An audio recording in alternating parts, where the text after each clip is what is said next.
नमस्कार दोस्तों, आज हम बात करने वाले हैं टोमेटो कल्टीवेशन में कि कैसे हम टोमेटो को कल्टीवेट कर सकते हैं अपने होम गार्डन में, या फिर अपने खेत में, या फिर किसी भी खाली पड़ी जगह में हम टोमेटो को कैसे कल्टीवेट कर सकते हैं। उसके ऊपर हम बात करेंगे यहाँ पे। और इस मेथड से अगर आप टोमेटो कल्टीवेशन करते हैं, मीन्स टमाटर की खेती करते हैं, तो लगभग 60 दिन में टमाटर आने शुरू हो जाते हैं। तो सबसे पहले हम बात करेंगे कि आखिर टमाटर की हम खेती के बारे में क्यों बात कर रहे हैं। तो टमाटर जो होता है काफ़ी इम्पोर्टेंट वेजिटेबल है। और ये इम्पोर्टेंट वेजिटेबल नॉर्मली वैसे तो हम लोग यूज़ करते ही है डेली अपनी, मीन्स सभी वेजिटेबल्स के साथ ऐड करके। लेकिन मैं आपको बताना चाहूँगी कि जो टमाटर है उसमें काफ़ी सारे इम्पोर्टेंट एलिमेंट होते हैं जो हमारी हेल्थ के लिए काफ़ी बेनिफिशियल है। जिसमें से सबसे जो फर्स्ट एलिमेंट है लाइकोपिन। लाइकोपिन जो होता है हमारी स्किन केयर और हेयर के लिए इम्पोर्टेंट होता है। तो अगर हम टमाटर खा रहे हैं तो हमारी स्किन और हेयर ग्रोथ अच्छी रहती है। साथ ही हम देखते हैं कि टमाटर के अंदर बीटा कैरोटीन और आइकोपिन मिलता है जो कि एंटी एजिंग प्रॉपर्टी शो करता है। मीन्स क्या होता है कि आइकोपिन और बीटा कैरोटीन अगर बॉडी में प्रॉपर अमाउंट में जाता रहेगा तो एजिंग की प्रॉब्लम नहीं होगी। विटामिन सी इम्यूनिटी सिस्टम को स्ट्रॉन्ग करता है, और ये इम्यूनिटी सिस्टम को जो स्ट्रॉन्ग कर रहा है विटामिन सी, वो टोमेटो में प्रेजेंट होता है।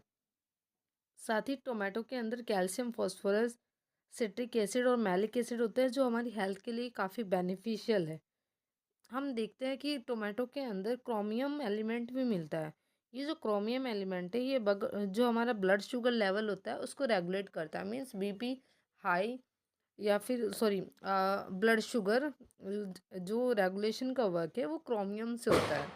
मीन्स यहाँ पे ब्लड शुगर लेवल का कोई प्रॉब्लम नहीं होगा अगर कोई इंसान रेगुलरली टोमेटो यूज़ कर रहा है अपने फूड में।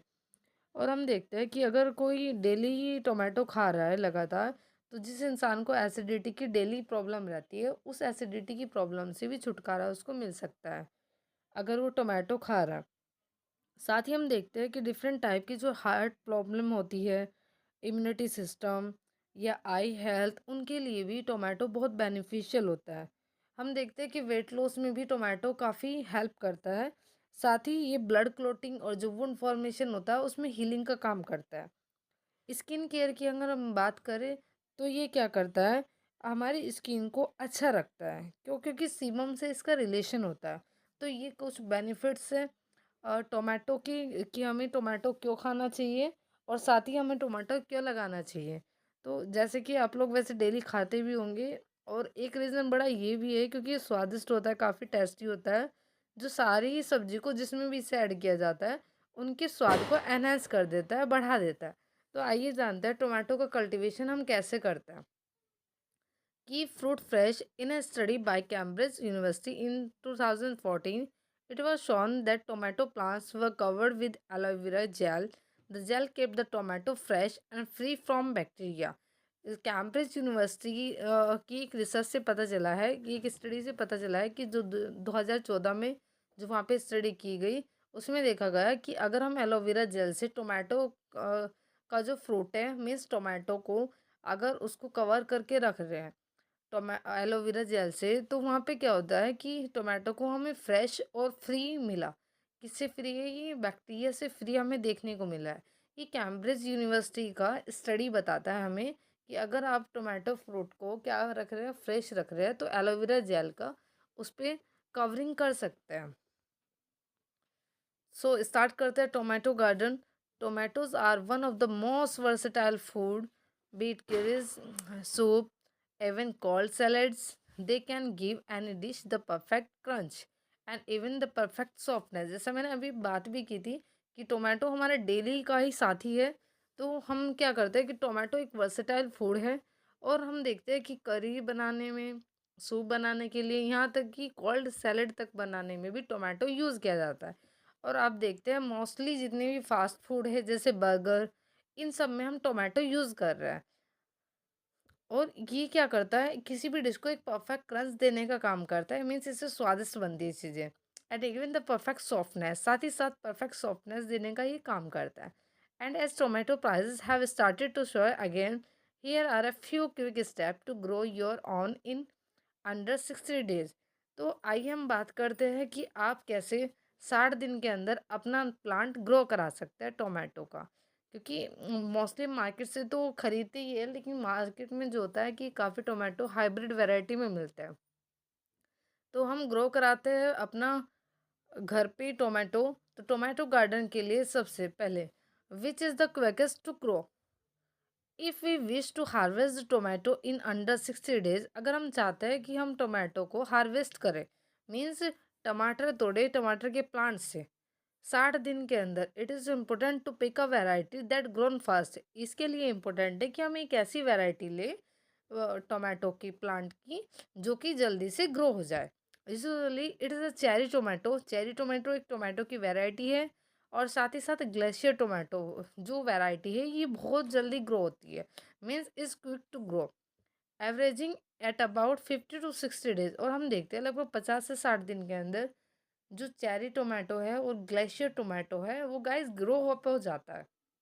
तो सबसे फर्स्ट जो टर्म है कि which is the quickest to grow, means आपको सबसे पहले ऐसी वैरायटी लेनी है टोमेटो प्लांट की जो जल्दी से जल्दी ग्रो हो जाए। तो हमारी जो दो वैरायटी मैंने आपको बताई थी है, जैसा first variety cherry tomato and second variety is glacier tomato. आप दोनों में से कोई भी वैरायटी ले सकते हैं। ये वैरायटी का जो एवरेजिंग टाइम पीरियड है वो लगभग 50 से 60 दिन का है। नेक्स्ट, सीडलिंग और सीड।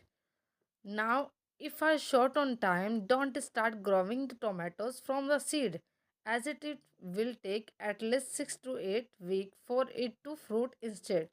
जैसे अगर आपको बहुत जल्दी से ग्रो कराना है तो मैं कहना चाहूँगी आप टोमेटो के बीज से ना शुरुआत करें, क्योंकि इसमें आपको काफ़ी टाइम लग जाएगा, 6 से 8 हफ्ते लग जाएंगे।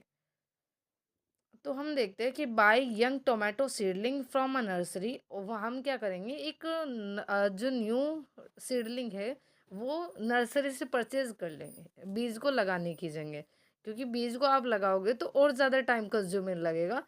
ये कंडीशन है तब जब आपको टोमेटो की जो गार्डनिंग करनी है वो जल्दी चाहिए। And plant them in your garden pots to speed up the growing process. और नर्सरी से लाने के बाद आप अपने गार्डन में या तो पॉट में लगा सकते हैं, या आप नीचे मिट्टी में भी लगाना चाहते हैं लैंडस्केप में तो कर सकते हैं। Next, soil need. तो what soil need for tomato cultivation. Here tomato need rich well drained soil, and to make them grow faster it is the best to keep the soil a mix of compost, well rotted manure, garden soil, neem cake, some peat moss। देखो भाई, क्या होता है कि किसी भी plant को grow कराने में सॉइल जो होती है इम्पोर्टेंट रोल प्ले करती है, क्योंकि जाहिर सी बात है कि सॉइल से ही उसको क्या मिलता है, मैन्यूर मिलता है। मीन्स जितने भी न्यूट्रिशंस है, मैक्रो न्यूट्रिएंट या माइक्रो न्यूट्रिएंट, वो सब उसको सॉइल से मिलते हैं। मीन्स पत्ती का बनना या फल का बनना, सभी में कुछ न्यूट्रिएंट इंपॉर्टेंट होता है, वो मैक्रो और माइक्रो दोनों हो सकता है। और वो सब प्लांट कहाँ से लेता है, वो मिट्टी से लेता है। तो मिट्टी एक अहम भूमिका निभाती है इस सब में। तो हम बात कर रहे हैं कि सॉइल जो नीड हमें, मीन्स सॉइल जो हमें चाहिए इसके लिए, वो सॉइल हम कंपोस्ट मिक्स ले, रॉटेड मैन्यूर यूज़ करें हम, या गार्डन सॉइल हम यूज़ कर सकते हैं। साथ ही साथ नीम के और पीट मॉस हम यूज़ कर सकते हैं। पीट मॉस एक मॉस की वैरायटी है, काफ़ी इम्पोर्टेंट है ये किस लिए, कि एक प्लांट को अच्छे से कल्टीवेट कराने के लिए। और हम इसके साथ साथ ऐड कर सकते हैं also crush some dried egg shells over the soil so that it remain rich in calcium carbonate. And साथ ही साथ हम कोकोपीट भी यूज़ कर सकते हैं। तो सॉइल मस्त है, सॉइल का आप स्पेशली ध्यान रखिए, क्योंकि जितना अच्छा सॉइल होगा उतना अच्छे से प्लांट ग्रो हो पाएगा। नेक्स्ट हम बात करते हैं the right location for the pot. अगर हम पॉट में लगा रहे हैं, जाहिर सी बात है अभी फिलहाल पॉट की हमने बात की थी, तो अगर हम पॉट में लगा रहे हैं तो हमें एक राइट लोकेशन पता होनी चाहिए। For the initial 20 to 30 days when the leaves and stem are growing well, show the plant as much sun as possible. अगर शुरुआत के 20 से 30 दिन जब क्या हो रहा है कि प्लांट ग्रो अप होना शुरू हुआ है, मतलब पत्तियां आनी शुरू हुई है, स्टेम निकलना शुरू हुआ है, तब आप कोशिश करें कि ये जो प्लांट है ये मोस्टली सनलाइट में हो। Keep the plant somewhere it will get 4 hours of direct sunlight and about an hour two of indirect shaded light. तो यहाँ पे क्या है कि आपको लगभग 4 घंटे डायरेक्ट सनलाइट चाहिए होती है, प्लांट के कल्टीवेशन अच्छा सा हो इसलिए। तो आप कोशिश करें कि 20 से 30 दिन लगभग प्लांट को डायरेक्ट सनलाइट 4 घंटे की दें, और उससे अलग आप जितना चाहे इनडायरेक्ट शैडो सनलाइट दे सकते हैं। तो राइट लोकेशन मस्ट है, क्योंकि राइट लोकेशन मीन्स सनलाइट। और आप जानते हैं कि सनलाइट से प्लांट क्या करता है, अपना फूड बनाता है through the process of photosynthesis, मतलब सनलाइट को यूज़ करके और एटमॉस्फेरिक कार्बन डाइऑक्साइड को यूज़ करके, साथ ही वाटर को यूज़ करके प्लांट क्या करता है, अपना फूड बनाता है ग्लूकोज की फॉर्म में, जो कि डिफरेंट टाइप के प्रोसेस से चेंज हो जाता है। और उसी तरह इसी प्रोसेस से क्या होता है कि प्लांट का जब फूड बन रहा है, तो ये मस्ट है कि प्लांट कहाँ पे होना चाहिए। अब बात करते हैं सबसे इम्पोर्टेंट, वैन टू वाटर, क्योंकि प्लांट को अगर आप किसी भी टाइम वाटर देंगे, वाटरिंग करेंगे, तो प्लांट जो होता है वो ख़राब हो सकता है, मीन्स डिजीज़ भी हो सकती है वहाँ पे, और प्लांट में फ्रूटिंग ना होने के कारण भी हो सकता है। So when to water, tomatoes are not loamy plants, and the root will hate having a moist, soggy soil. For the initial day, when the leaves are delicate, lightly mist the plant, and once the growth is more bushy, start watering straight into the soil. So, tomato जो है एक loamy plant नहीं है, और अगर ये loamy plant नहीं है तो इसकी जो रूट है उसको ज़रूरी नहीं कि आप पूरा टाइम ही वहाँ पे मॉइस्ट रखें। इनिशियल डे के लिए हमें क्या करना है, लाइटली मॉइस्ट इसको रखना है। ये इम्पोर्टेंट है, जिससे इसकी ग्रोथ एक बार में अच्छी हो और ये बुशी हो। बुशी मतलब काफ़ी बड़ा सा घनघोर सा प्लांट ही हो जाए, क्योंकि जितना बड़ा प्लांट होगा उतनी ही ज़्यादा यहाँ पे फ्लावरिंग होगी, और फ्लावरिंग होगी तो फ्रूटिंग होगी। नेक्स्ट हम बात करते हैं how to support fruit weight. क्योंकि आप जानते हैं कि टोमेटो का जो प्लांट है उसमें फ्लावरिंग काफ़ी आता है एक ही स्टेम पे, और अगर वो सारे ही फ्रूटिंग होने लगे तो उसका वज़न ज़्यादा हो जाएगा, और इसकी स्टेम जो होती है वो हर्बेशियस होती है, मीन्स ग्रीनिश होती है, जो कि जल्दी टूट जाती है। तो इसको सपोर्ट हमें देनी पड़ती है, जाहिर सी बात है हमें मोस्टली प्लांट को सपोर्ट देनी पड़ती है। तो सपोर्ट के लिए आप डिफरेंट टाइप की चीज़ें यूज़ कर सकते हैं। सो हम बात करते हैं, the tomato plant will need support to grow upward and produce fruit as they are heavy to hold up. हम टोमेटो प्लांट को सपोर्ट इसलिए दे रहे हैं कि प्लांट जो है अपवर्ड ग्रो हो, मतलब ऊपर की तरफ ग्रो होता रहे, और साथ ही साथ उसका जो हैवी लोड है वो इस सपोर्ट की हेल्प से होल्ड हो जाए। तो when you see light bird from forming on the tomato, जब आप देख रहे हैं कि छोटी छोटी कलियाँ आनी शुरू हुई है, बर्ड फॉर्मिंग शुरू हुई है, then start using bamboo twig, pencils, similar object to support the plant. तो आप कोई स्टिक यूज़ कर सकते हैं, बैम्बू ट्विंग, बांस की लकड़ी यूज़ कर सकते हैं, या डिफरेंट टाइप की आप लकड़ी यूज़ कर सकते हैं for the supporting of the plant. क्योंकि अगर आप सपोर्ट इसको नहीं कर रहे हैं तो ये झुक जाएगा, और मोस्टली हो सकता है कि स्टेम को डैमेज हो जाए। अगर डैमेज होगा तो ये फिर फ्रूटिंग अच्छी नहीं कर पाएगा यहाँ पे। Next important term is pruning. Sorry, pruning needs. So pruning क्या होता है, पहले हम ये बात करते हैं। आप लोगों ने हिंदी में एक टर्म सुनी होगी, प्रोनिंग मतलब कटाई छटाई। हम लोग क्या करते हैं कि जनरली किसी भी चीज़ को ग्रोथ कराने के लिए उसकी छटाई करते हैं। तो प्रोनिंग बहुत इंपॉर्टेंट होता है प्लांटिंग में। सिर्फ हम टोमेटो की ही नहीं बात करेंगे यहाँ पे, हम हर एक प्लांट की बात कर रहे हैं। हर एक प्लांट को टाइमली प्रूनिंग चाहिए। जैसे अगर पर्पल हार्ट प्लांट की बात करें तो उसको लगभग 1 से 1.5 मंथ में प्रूनिंग चाहिए होती है। और प्रूनिंग किस लिए करते हैं, प्रूनिंग करने के कई रीज़न हो सकता है। या तो प्लांट को डिजीज़ फ्री करने के लिए प्रूनिंग किया जाता है, या प्लांट जब ओवर साइज हो जाता है तो उसको, या फिर अपने मनचाहे ढंग से उसको शेप देने के लिए भी हम प्रूनिंग करते हैं। तो हम टोमेटो प्रूनिंग की बात करते हैं।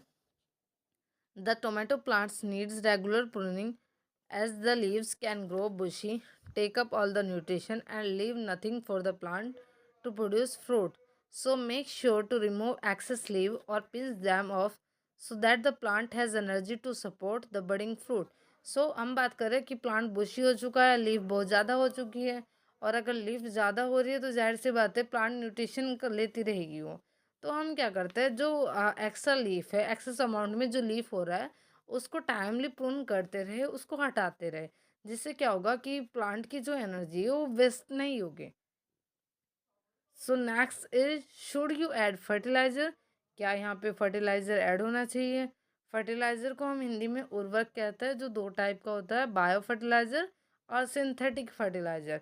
Honestly if you are low on time and want the tomato in under 60 days no matter what, अगर आप ईमानदारी से, बहुत कम टाइम है आपके पास में इसको ग्रो कराने के लिए, आप चाहते हैं कि जल्दी से जल्दी ग्रो हो जाए या फिर 60 दिन के अंदर ग्रो हो जाए, then it might be a good idea to add a little fertilizer. तो आप थोड़ा सा सिंथेटिक फर्टिलाइज़र भी यहाँ पे यूज़ कर सकते हैं। Ask the local gardener and feed the plant a fertilizer that is high in phosphorus. तो एक ऐसा फर्टिलाइज़र आप यूज़ करें जो कि क्या होगा, फॉस्फोरस वाला होगा। लेकिन मैं आपको कहूँगी कि आप किसी भी तरह का सिंथेटिक फर्टिलाइज़र आप यूज़ ना करें, क्योंकि इनडायरेक्टली वो आपकी ही बॉडी में आएगा। मीन्स आप प्लांट को डाल रहे हैं और प्लांट से जो फ्रूटिंग होगी वो आप खाएँगे, और इनडायरेक्टली काफ़ी मेथड है जाने के, वो आपकी बॉडी में जाएगा और इन फ्यूचर वो डिफरेंट टाइप के डिजीज़ कॉज़ करता है, जैसे कैंसर या फिर अदर भी काफ़ी स्किन प्रॉब्लम से वो कॉज़ कर सकता है। तो आप यहाँ पे बायो फर्टिलाइज़र यूज़ करें, जो गोबर होता है उसको यूज़ करें, कोकोनट, ये सब यूज़ कर सकते हैं।